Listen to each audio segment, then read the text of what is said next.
Anda kembali di Kabar Siang pemirsa, pedangdut Dewi Persik mengklaim hewan kurbannya ditolak panitia kurban di lingkungan ia tinggal karena alasan politis. Namun Ketua RT setempat membantah hal tersebut.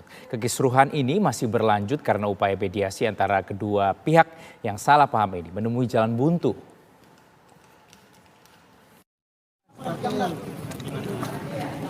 Kisruh hewan kurban pedangdut Dewi Persik yang viral di media sosial masih belum juga selesai. Mediasi pedangdut Dewi Persik dengan Ketua RT 06 RW 04 Cilandak Barat, Jakarta Selatan yang disaksikan oleh aparat TNI, Polri, serta pihak kelurahan setempat mengalami jalan buntu.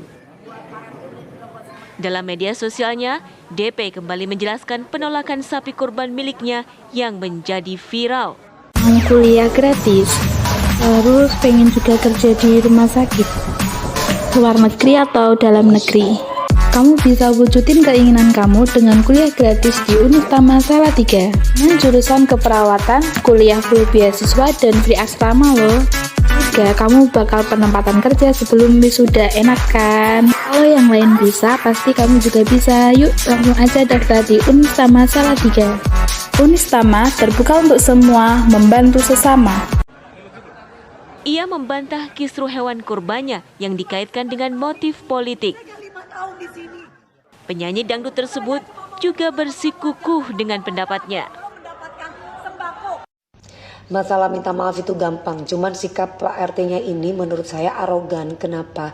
Karena kan sapi itu kan keperluan berkorban untuk masyarakat, bukan buat pribadi. Kecuali barang pribadi saya titipin di masyarakat, nah, itu baru tidak boleh. Nah ini kan keperluan untuk masyarakat, nggak ada salahnya kan kalau kita misalkan saling tolong menolong gitu loh.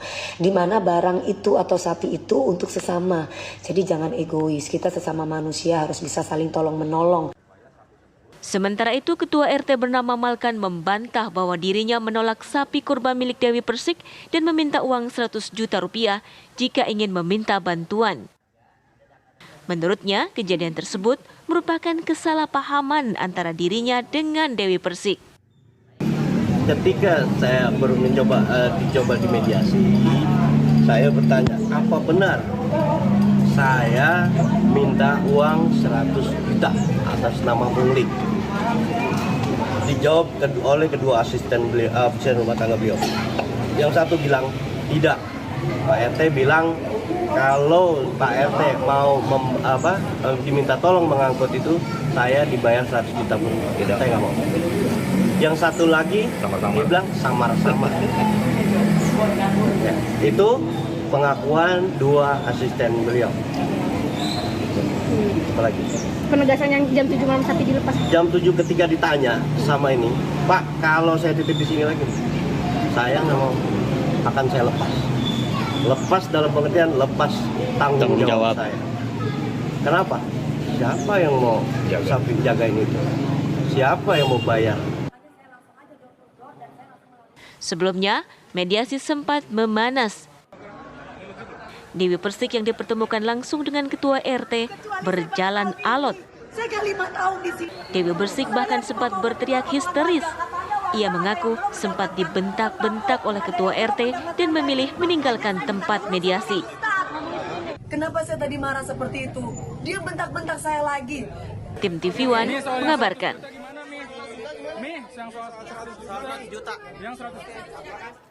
Ya pemirsa, pakar hukum Heri Firmansyah menyebut DP mungkin saja dikenai pasal pencemaran nama baik dengan Undang-Undang ITE, yaitu bila Dewi Persik tak dapat membuktikan tuduhannya terhadap panitia kurban.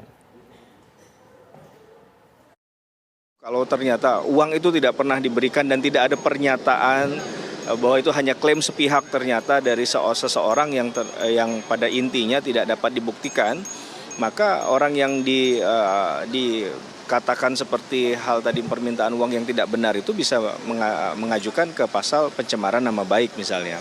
Di KUHP ada diatur begitu, ada penghinaan juga, ada fitnah 310, 311 KUHP. Dan kalau ini sudah menggunakan media sosial itu berarti menggunakan Undang-Undang ITE ya. Pasal 27 ayat 3. Nah dalam konteks pasal 27 ayat 3 ini kan penggunaan teknologi informasi ini kan harus memperhatikan asas yang berlaku di dalam konteks tadi ya. ada asas, bukan hanya bicara kepastian hukum saja, tapi ada asas etikat baik dan kehati-hatian. Maka apa? Bahwa dalam hal kita menyampaikan suatu informasi di muka publik itu juga harus sebenarnya punya kewajiban hukum juga untuk memahami apakah informasi yang kita sampaikan itu sudah benar atau tidak, begitu ya. Maka harus ada katakanlah bukti atau fakta pendukungnya. Jangan hanya kita mendengar kemudian ya seperti biasa ya, langsung kita sampaikan lewat media sosial tanpa mengetahui hal ihwal yang melatar belakangi hal itu terlebih dahulu. Minimal ada saksi lah, karena bicara tentang alat bukti dalam perkara pidana nggak sederhana, Mbak. Harus ada minimum 2 alat bukti yang kalau kita bicara KUHP ada di pasal 184 KUHP. Maka keterangan saksi ini penting. Apakah di mediasi kemarin sudah terbantahkan atau tidak? Itu yang saya belum clear benar di perkara ini, begitu.